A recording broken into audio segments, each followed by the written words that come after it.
everybody. I'm going to talk to you today about the 7 signs that you're with an emotional abuser. He loves it when you're in pain.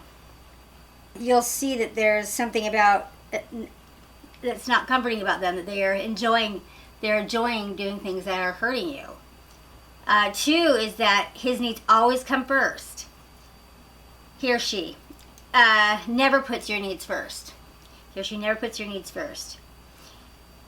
He or she makes you believe that you and you only are always the problem. Whenever something comes up between the two of you, it's always your fault. Always your fault. You need to change. You are crazy. You. They take responsibility for nothing. Also know that crazy people are the first ones to call you crazy. Crazy people are always the first ones to call you crazy. Okay, number 4 is that he or she is trying to make you jealous or insecure by talking about their old girlfriends with you, about things that they find attractive in other people, and especially other people that they used to date. 5 would be that he or she controls you by isolating you, cutting you off from money, or controlling you from things that you like to do, controlling you from your friends. 6 is he or she is constantly putting you down and making you feel insecure. And 7 is you are afraid of him or her, and you walk on eggshells constantly, afraid of upsetting them. Okay, now I have to tell you that I wrote this list based on my old relationship. This is so foreign to me now, that living like this, none of that would happen now. And to think that that's the way that I used to live is just absurd. If you're living like that, that is no way to live. You know, really. It is so super simple when it comes to relationships. I used to complicate things so much and, try to make excuses for bad behavior and this and that other thing. It's really simple. If you're with someone and your life isn't better because they're in it, then it's worse because they're in it, and you shouldn't be in it. A person that's in your life should not be adding to your stress, your strain, should not be making you feel insecure, should not be costing you. They should be building you up. You should be better with this person in your life. It's just a really simple formula. Some of those little old love songs and stuff will really steer you wrong. Love hurts. No, that's not the way to approach any kind of relationship. Love does hurt in terms of you love someone like I love my son and he died and that hurts. That hurts. That love hurts. But getting in relationships with new people, that should not hurt. And so,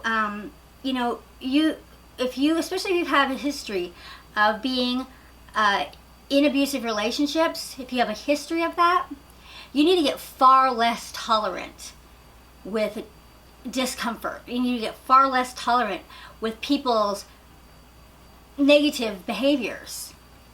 And it really is the time to, early on in a relationship, you should definitely be your own first priority. You should be, I'm not advocating that anyone should be narcissistic. That's not what I'm saying, but you should certainly be concerned with making sure your own needs are getting met, and putting yourself first in your relationships, making sure that your needs are getting met.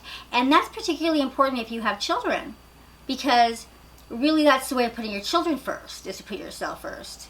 If you're dating and you have children and you can't put yourself first, your kids are way down the line. And that's just not a safe thing to do. It's not a motherly responsible thing to do either. And I think that women especially can get that really kind of messed up in our heads, because we think we're being so selfless and so loving to focus on other people. But if you've got kids, you have a responsibility to focus on yourself and make sure that your needs are getting met in a relationship. And so if you're with someone who is doing, creating any of these things, they're a psychological sadist, their needs always come first, they make you believe that you're always the problem, They try and make you jealous all the time. They control you and isolate you and cut you off from money and things like that. They're constantly putting you down and you're afraid of them. Well, that's not acceptable. None of those are acceptable at all for anybody. And especially if you have kids, you have a responsibility to not put up with it at all for another day. So those are the 7 just deal breakers for how you would know you're with an emotional abuser. So I'm not even trying to label a person as a narcissist or a sociopath or anything like that here. It's just a person who is emotionally abusive will have those, any one of those 7 qualities is a deal breaker. Any one of them. Okay. If you think I missed any, that says at 7, you have an 8, 9, or 10, please feel free to go ahead and put that down in the comment section and give me a thumbs up and subscribe to my channel. I'll talk to you guys later. Bye-bye.